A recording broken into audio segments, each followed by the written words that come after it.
Jangan ingat korang kebal dari kena hack. Menteri pun boleh jadi mangsa, apatah lagi kita.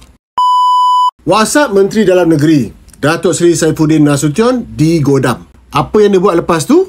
Terus maklumkan pihak berwajib KDN bekerjasama dengan MCMC dan PDRM untuk settlekan. Ini pentingnya, jangan kau terkekial wak pis je.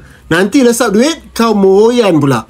Tahu tak? Dari Januari hingga Oktober 2024 saja, Malaysia rugi lebih 1.22 bilion ringgit sebab jenayah cyber. 71% kes melibatkan phishing, deepfake, scam dan sebagainya. Mungkin terma-terma ni kedengaran pelik dekat korang, tapi kena ambil tahu. Sekurang-kurangnya kau alert taktik para penjenayah cyber ni. Nak cerita lah, aku sendiri pun pernah kena.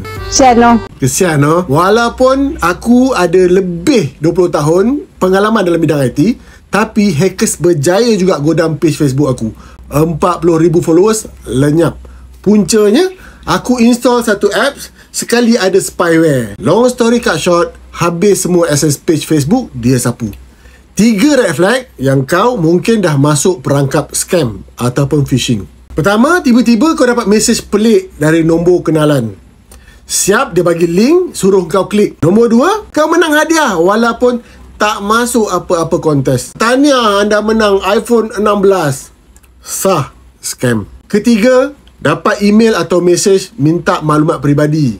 Nak kena bagi maklumat nama penuh, nombor IC dan sebagainya. Minta username, minta password. Hati-hati, bank tak akan pernah minta. So, nasihat aku, jangan jadi mangsa seterusnya. Selalu double check sebelum klik apa-apa link. Kalau ragu, jangan klik langsung.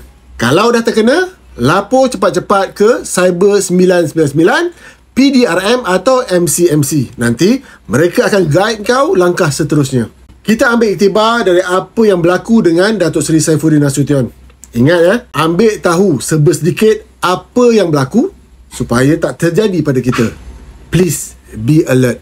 Zaman sekarang, bukan setakat fizikal je kena jaga, data dan privasi kau pun kena kawal habis-habisan. Dunia cyber ni macam hutan belantara yang luas. Kau leka je, pasti ada haiwan buas nak menerkam.